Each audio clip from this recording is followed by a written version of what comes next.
ఇదేందయ్యా స్వామి mutton కన్నా దాని కాళ్ళు తలకెళ్ళే రేట్ ఎక్కువ ఉందా? హలో గురు నమస్తే వెల్కమ్ టు మన రుచులు యూట్యూబ్ ఛానల్. విషయం ఏంటంటే ఈ రోజు సండే అయితే మన వ్యూవర్స్ కోసం స్పెషల్ ఐటమ్ ఒకటి తీసుకొని వీడియో చేద్దామని వచ్చాం గురు. మటన్ షాప్కి అయితే వస్తే కాళ్ళు తలకాయలు రేట్ ఎంత అడిగితే మైండ్ బ్లోయింగ్ మాటలైతే చెప్పాడు. ఆ మటన్ కిలో 900 ఉంటాయి. ఈ కాళ్ళు తలకాయలు వచ్చేసి 1200 అయితే చెప్పారు గురు. మైండ్ పోయి అలా చేతులు రెండు జేబులో పెట్టుకుని బండి ఎక్కేసి వచ్చేసాము. మటన్ మీట్ కన్నా కాళ్ళు తలకాయల రేట్ ఎక్కువైందన్న. మీ దగ్గర ఎంత ఉందో కామెంట్లు అయితే చెప్పండి అన్న.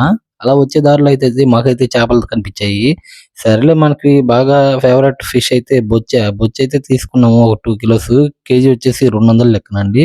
వాళ్ళే కటింగ్ చేసిస్తారు.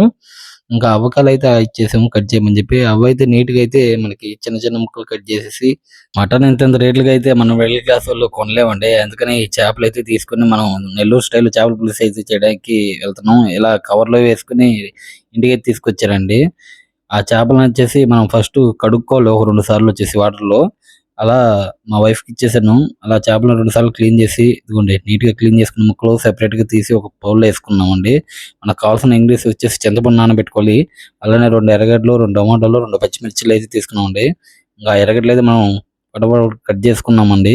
ఆ టమోటాలు అలానే పచ్చిమిర్చి.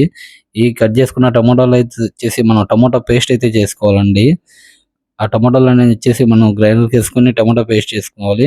అలా కడాయి పెట్టుకొని నూనె దాంట్లో తగినంత ఏసుకొని అలా ఎర్రగడ్డలు బాగా వేగనిచ్చి కొంచెం పచ్చిమిరపకాయలేసి వాటిని కూడా వేగనిచ్చిన తర్వాత మనం పేస్ట్ చేసుకున్న టమోటా అయితే దాంట్లో ఆ నూనెలో వేసి బాగా వేగనివ్వాలండి. తర్వాత సరిపడా ఉప్పు, కారం, పసుపు, మసాలాలు వేసుకోవాలి. ఇవన్నీ వేసుకున్న తర్వాత బాగా తిప్పుకొని దాంట్లో మనమైతే పక్క తీసి పెట్టిన చేపలైతే వేసుకొని బాగా తిప్పుకోవాలండి. తిప్పుకున్న తర్వాత ఒక 5 మినిట్స్ వచ్చేసి మనం దాన్ని అలానే వదిలేయాలి. తర్వాత వచ్చేసి మన చింతపండు నీళ్ళైతే ఆ చేప పులుసులో అయితే పోయాలి. మూత పెట్టి ఒక 5 మినిట్స్ అయితే వదిలేయాలండి. ఇంకెట్లాగో ఆ చేపల పులుసు రెడీ అయ్యే లోపల మనం సెపరేట్‌గా మసాలా పట్టిచ్చేసి ఫ్రై కోసం అయితే పక్కన పెట్టుకున్న ఈ పీస్ అయితే తీసుకొని ఫ్రై చేయడం మొదలుపెట్టానండి.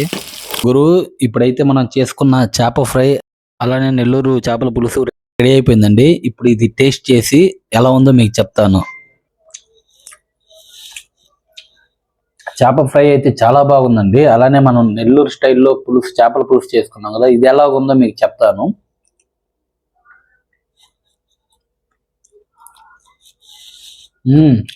సూపర్ ఉందండి. వీడియోని లైక్ చేసి, షేర్ చేసి, సబ్స్క్రైబ్ చేయండి.